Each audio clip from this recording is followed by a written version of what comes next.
inshuti zacu twagarutse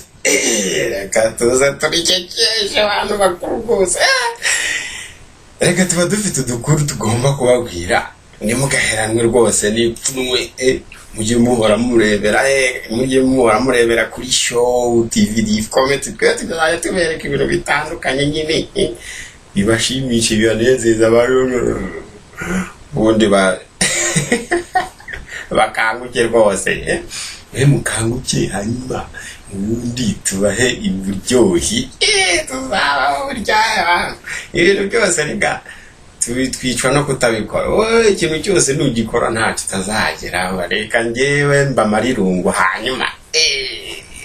ubundi ibindi bize nyuma gusa mujya mureba mujye muduterera hiryo nota kugira ngo turibone hanyuma dukomezanye na nagakuru hano ufite rero n'akabana batarasobanukirwa buri kintu cyose ukabwira umwana ati umuntu utaramenya ururo n'urumafu rero tugomba kumugenera buri kimwe cyose ese urumafu hari ubwo muntu ruzi ese ururo hari uruzi bana bato ururo n'urumafu bababwiye ngo mujye kubagara uburo wasanga mwategereye ahubwo urumafu ugasanga uburo nibwo mwana aranduye akenshi na kenshi bana bato birasa uri ugomba kwitonda ukerekera umuntu mukuru none se nyagoku none se urura mama we nagarirwa sha ukabona gusobanukirwa reka tubabwire agakuru ka Sabera uburyo nawe yazanye ubuginga cyane ni umufeke sha ni umufeke Sabera kera habayeho umwana rero akitwa Sabera namenye nyiramubandi icyo ari cyo umunsi umwe rero aragiye mu gikombe sinzi uko yaje gukabukira inka rwose uko ako kanya yumva ijwi riramwigana risa n'irivugira mu gihuru cyari hepfo ye mu kabande biramutangaza rwose bituma ahamagara ati yewe ijwi naryo rikomeza rimusubiramo riti yewe umwana ararangurura none hahita akaza umurego n'igikombe nacyo gikomeza gikaza umurego ahita ikibwira ati kahamba we uranyiganira iki sha nacyo kimusubiza ko cyamuye ko yari kuvuga yewe ubwo urabizi yaramanutse aragenda arajya gushakashaka abana bato aracyaka araheba ahita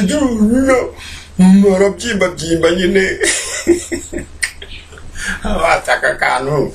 kari kunyiganira nyine yaravugaga agira n'ahatukana ati akahamba we akintu natse wakahamba ngaho rero bikomeza bimera bityo Sabera rero ararakara cyane maze si ugutukana ibihura avayo cya gihuru nacyo rwose kikajya kimusubiza noneho akirohamo ashakashakisha uwo muhanya rwose ahantu yateye aturuka umwigana ngo amugirire nabi ariko ntiyamucirye nuko amaguru rwose ayabangira ingata yiruka ajya hehe kuregeranye n'uwo mubisha wihishe mu gihuru akaba yiriwe mutokoza nyina aramubaza ati yagututse iki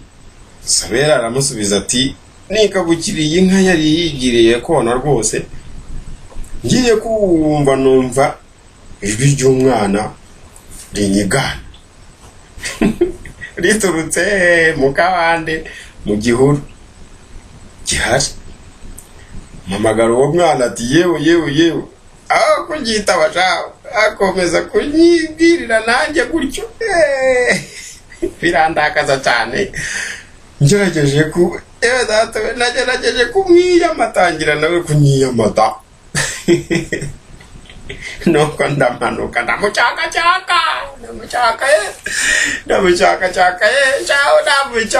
nshyiraho rwose ndamucyaka ndamuheba pe nyina araseka cyane, niko kumubwira ati wivuyemo wowe akavamo, wivuyemo ubwawe, umenye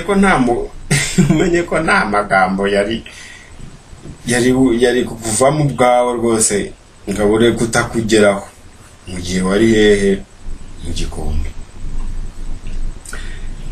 Ayaturutse mu kanwa rero kawe niyo yongera kugarukira uko wibona mu mazi cyangwa mu ndorerwamo, ni nako iyo uvuze cyane ijwi ryawe rihura n'umusozi rikakugarukira papa rikongera rukavuga ibyo bavugaga. Ubwo urabizi nuramuka iyo uza kuba waravuze amagambo meza nawe niyo yari kuba yakugarukiye. Ubwo rero bigaragara yuko watukanye, bishobora kuba utangiye kuba umwana mubi. Hagarukira aho ngaho rero kugira ngo bigende neza. Nuko rero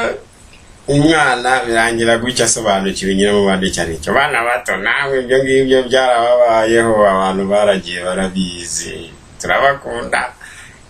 mwebwe musobanukirwa kaka tekerezo tuba twabahaye, turabakunda.